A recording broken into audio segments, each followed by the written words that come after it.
जय गुरुदेव, जय गायत्री माता। श्रीमद् भागवत महापुराण तृतीय स्कंद पहला अध्याय। उद्धव और विदुर जी की भेंट।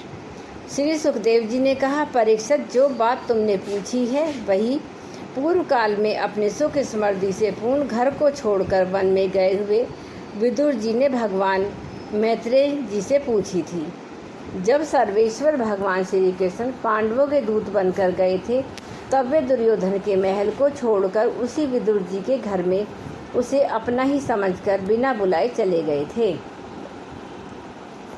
राजा परीक्षित ने पूछा, प्रभु, यह तो बतलाइए कि भगवान मैत्रेय के साथ विदुर जी का समागम कहाँ और किस समय हुआ था। पवित्र आत्मा विदुर जी ने महात्मा मैत्रेय जी से कोई साधारण प्रश्न नहीं किया होगा, क्योंकि उसे तो मैत्रेय जी जैसे साधु शिरोमणि ने अभिनंदन पूर्वक उत्तर देकर महामान्वित किया था। सूत जी कहते हैं, सर्वज्ञ सुखदेव जी ने राजा परीक्षित के इस प्रकार पूछने पर अति प्रसन्न होकर कहा, सुनो। श्री सुखदेव जी कहने लगे, परीक्षित, यह उन दिनों की बात है जब अंधे राजा धृतराष्ट्र ने अन्यायपूर्वक अपने दुष्ट पुत्रों का पालन पोषण करते हुए अपने छोटे भाई पांडु के अनाथ बालकों को लाक्षा भवन में भेजकर आग लगवा दी। जब उनकी पुत्र वधू और महाराज युधिष्ठिर की पटरानी द्रौपदी के केश दुशासन ने भरी सभा में खींचे, उस समय द्रौपदी की आंखों से आंसुओं की धारा बह चली और उस प्रभा से उसके वक्ष स्थल पर लगा हुआ केसर भी बह चला। किंतु धृतराष्ट्र ने अपने पुत्र को उस कुकर्म से नहीं रोका। दुर्योधन ने सत्यपरायण और भोले भोले युधिष्ठिर का राज्य जुए में अन्याय से जीत लिया और उन्हें वन में निकाल दिया। किंतु वन से लौटने पर प्रतिज्ञा अनुसार जब उन्होंने अपना न्यायोचित पैतृक भाग मांगा, तब भी मोहवश उन्होंने अजात शत्रु युधिष्ठिर को उनका हिस्सा नहीं दिया। महाराज युधिष्ठिर के भेजने पर जब जगत गुरु भगवान श्री कृष्ण ने कौरवों की सभा में हित भरे सुमधुर वचन कहे, जो भीष्म आदि सज्जनों को अमृत से लगे, पर वह कुरुराज ने उनके कथन को कुछ भी आदर नहीं दिया। देते कैसे, उनके तो सारे पुण्य नष्ट हो चुके थे। फिर जब सलाह के लिए विदुर जी को बुलाया गया, तब मंत्रियों में विश्रेष्ठ विदुर जी राजभवन में जाकर बड़े भाई धृतराष्ट्र के पूछने पर उन्हें वह सम्मति दी जिसे नीति शास्त्र के जानने वाले पुरुष विदुर नीति कहते हैं। उन्होंने कहा, महाराज, आप अजात शत्रु महात्मा युधिष्ठिर को उनका हिस्सा दे दीजिए।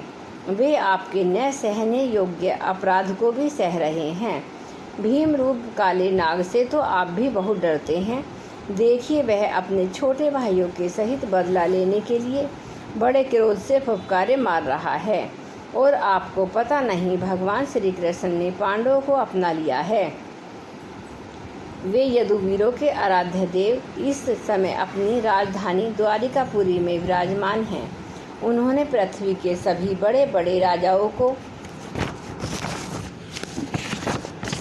अपने अधीन कर दिया और ब्राह्मण और देवता भी उन्हीं के पक्ष में हैं। जिसे आप पुत्र मानकर पाल रहे हैं तथा जिसकी हाँ में हाँ मिलाते जा रहे हैं, उस दुर्योधन के रूप में तो मूर्तिमान दोष ही आपके घर में घुस बैठा है। यह तो साक्षात भगवान श्री कृष्ण से द्वेष करने वाला है। इसी के कारण आप भगवान श्री कृष्ण से विमुख होकर श्रीहीन हो रहे हैं। अतः यदि आप अपने कुल की कुशल चाहते हैं तो इस दुष्ट को तुरंत ही त्याग दीजिए। विदुर जी का ऐसा सुंदर स्वभाव था कि साधु जन भी उसे प्राप्त करने की इच्छा करते थे। किंतु उनकी यह बात सुनते ही कर्ण, दुशासन और शकुनी के सहित दुर्योधन के होठ अत्यंत क्रोध से फड़कने लगे और उसने उनका तिरस्कार करते हुए कहा, अरे, इस कुटिल दासी पुत्र को यहाँ किसने बुलाया है? यह जिनके टुकड़े खा खा कर जीता है, उन्हीं का प्रतिकूल होकर शत्रु का काम बनाना चाहता है। इसके प्राण तो मत लो, परंतु इसे हमारे नगर से तुरंत बाहर निकाल दो। भाई के सामने ही कानों में बाण के समान लगने वाले इन अत्यंत कठोर वचनों से मर्माहत होकर विदुर जी ने कुछ बुरा न माना और भगवान की माया को प्रबल समझकर अपना धनुष राजद्वार पर रखे वे हस्तिनापुर से चल दिए। कौरवों को विदुर जैसे महात्मा बड़े पुण्य से प्राप्त होते थे। हुए थे। वे हस्तिनापुर से चलकर पुण्य करने की इच्छा से भूमंडल के तीर्थपाद भगवान के क्षेत्रों में विचरण करने लगे, जहाँ श्री हरि, ब्रह्म, रुद्र, अनंत आदि अनेकों मूर्तियों के रूप में विराजमान हैं। जहाँ जहाँ भगवान की प्रतिमाओं से सुशोभित तीर्थ स्थान, नगर, पवित्र वन, पर्वत, निकुंज और निर्मल जल से भरे हुए नदी, सरोवर आदि थे, उन सभी स्थानों में वे अकेले ही विचरते रहे।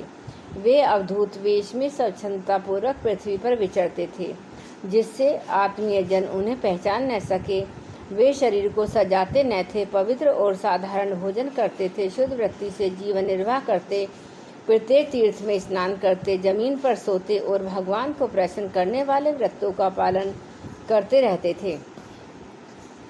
इस प्रकार भारतवर्ष में ही विचरते विचरते जब तक वे प्रभास क्षेत्र में पहुँचे, तब तक श्री भगवान श्री कृष्ण की सहायता से महाराज युधिष्ठिर पृथ्वी का एक छत्र अखंड राज्य करने लगे थे। इस प्रकार भारतवर्ष में विचरते विचरते जब तक वे प्रभास क्षेत्र में पहुँचे, तब तक भगवान श्री कृष्ण की सहायता से महाराज युधिष्ठिर पृथ्वी का एक छत्र अखंड राज्य करने लगे। वहाँ उन्होंने अपने कौरव बंधुओं के विनाश का समाचार सुना, जो आपस की कलह के कारण परस्पर लड़ भिड़ कर उसी प्रकार नष्ट हो गए थे, जैसे अपने ही रगड़ से उत्पन्न हुई आग से बांसों का सारा जंगल जलकर खाक हो जाता है। यह सुनकर वे शोक करते हुए चुपचाप सरस्वती के तीर पर आए। वहाँ उन्होंने त्रित, उष्णा, मनु, पृथु, अग्नि, असित, वायु, सुदास, गो, गुहु और श्राद्ध देव के नामों से प्रसिद्ध 11 तीर्थों का सेवन किया। इनके सिवा पृथ्वी में ब्राह्मण और देवताओं के स्थापित किए हुए जो भगवान विष्णु के और भी अनेकों सुंदर मंदिर थे, जिनके शिखरों पर भगवान के प्रधान आयुध चक्र के चिन्ह थे और जिनके दर्शन मात्र से श्री कृष्ण का स्मरण हो आता था, उनका भी सेवन किया। वहाँ से चलकर वे धन धान्य पूर्ण सौराष्ट्र, सौवीर, मत्स्य और कुरुजल आदि देशों में होते हुए जब कुछ दिनों में यमुना तट पर पहुँचे, तब वहाँ उन्होंने परम भागवत उद्धव जी का दर्शन किया। वे भगवान श्री कृष्ण के प्रख्यात सेवक, अत्यंत शांत स्वभाव थे। वे पहले बृहस्पति जी के शिष्य रह चुके थे। विदुर जी उन्हें देखकर प्रेम से गाढ़ आलिंगन किया और उनसे अपने आराध्य भगवान श्री कृष्ण और उनके आश्रित अपने स्वजनों का कुशल समाचार पूछा। विदुर जी कहने लगे, उद्धव जी, पुराण पुरुष बलराम जी और श्री कृष्ण जी ने अपने ही नाभि कमल से उत्पन्न हुए ब्रह्मा जी की प्रार्थना से इस जगत में अवतार लिया है। वे पृथ्वी का भार उतार कर सबको आनंद देते हुए अब श्री वसुदेव जी के घर कुशल से रह रहे हैं। न प्रियवर, हम कुरुवंशियों के परम सुदृढ़ और पूज्य वसुदेव जी, जो पिता के समान उदारता पूर्वक अपने कुंती और बहनों को उनके स्वामियों को का संतोष कराते हुए उनकी सभी मनचाही वस्तुएं देते आए, आनंद पूर्वक है न। प्यारे उद्धव जी, यादवों के सेनापति वीरवर प्रद्युम्न तो प्रसन्न हैं न, जो पूर्व जन्म में कामदेव थे और जिन्हें देवी रुक्मणी जी ने ब्राह्मणों की आराधना करके भगवान से प्राप्त किया था। सातवत वृषि भोज और दास हंस वंशी यादवों के अधिपति महाराज उग्रसेन तो सुख से हैं न, जिन्होंने राज्य पाने की आशा का सर्वथा परित्याग कर दिया था। किंतु कमल नयन भगवान श्री कृष्ण ने जिन्हें फिर से राज सिंहासन पर बैठाया, सो मैं अपने पिता श्री कृष्ण के समान समस्त रथियों में अग्रगण्य श्री कृष्ण तनय साम्य स्वकुशल तो हैं। ये पहले पार्वती जी के द्वारा गर्भ में धारण किए हुए 100 कार्तिक हैं। अनेकों व्रत करके जामवती ने इन्हें जन्म दिया था, जिन्होंने अर्जुन से रहस्य युक्त धनुर्विद्या की शिक्षा पाई है। वे सात्विकी तो कुशल पूर्वक हैं। वे भगवान श्री कृष्ण की सेवा से अनायास ही सज्जनों की इस महान स्थिर पर पहुंच गए, जो बड़े बड़े योगियों को भी दुर्लभ है। भगवान के शरणागत निर्मल भक्त बुद्धिमान अक्रूर जी भी प्रसन्न है न, जो कृष्ण के चरण चिन्हों से अंकित व्रज के मार्ग की रज में प्रेम से अधीर होकर लौटने लगे थे। भोजवंशी देवकी के पुत्र देवकी जी की अच्छी तरह है न, जो देव माता अदिति के समान ही साक्षात विष्णु भगवान की माता हैं, जो वैदित्र्य यज्ञ विस्तार पूर्वक अर्थ को अपने मंत्रों में धारण किए रहती हैं, इसी प्रकार उन्होंने भगवान श्री कृष्ण को अपने गर्भ में धारण किया था। आप भक्त जनों की कामनाएं पूर्ण करने वाले भगवान अनिरुद्ध जी सुखपूर्वक हैं, जिन्हें शास्त्र वेदों के आदि कारण और अंतकरण की चतुष्टय के चौथे अंश मन की अधिष्ठाता बतलाते हैं। सौम्य स्वभाव उद्धव जी अपने हृदयेश्वर भगवान श्री कृष्ण का अन्य भाव से अनुसरण करने वाले जो हृदय सत्य भामानंदन चारु देशण और गद आदि अन्य भगवान के पुत्र हैं, वे सब भी सकुशल पूर्वक हैं न। महाराज युधिष्ठिर अपनी अर्जुन और श्री कृष्ण रूप दोनों भुजाओं की सहायता से धर्म मर्यादा का न्यायपूर्वक पालन करते हैं न। मैं दानवी की बनाई हुई सभा में उनके राज्य वैभव और दबदबे को देखकर दुर्योधन को बड़ा डहा हुआ था। अपराधियों के प्रति अत्यंत अक्षुण्ण भीमसेन ने संपर्क सर्प के समान दीर्घकालीन क्रोध को छोड़ दिया। क्या जब वे गदा युद्ध में तरह तरह के पैंतरे बदलते थे, तब उनके पैरों की धमक से धरती डोलने लगी थी।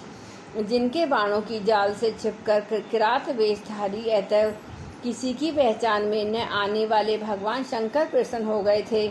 वे रथी और यूथपतियों का सुयश बढ़ाने वाले गांडीवधारी अर्जुन तो प्रसन्न है न। अब तो उनके सभी शत्रु शांत हो चुके होंगे।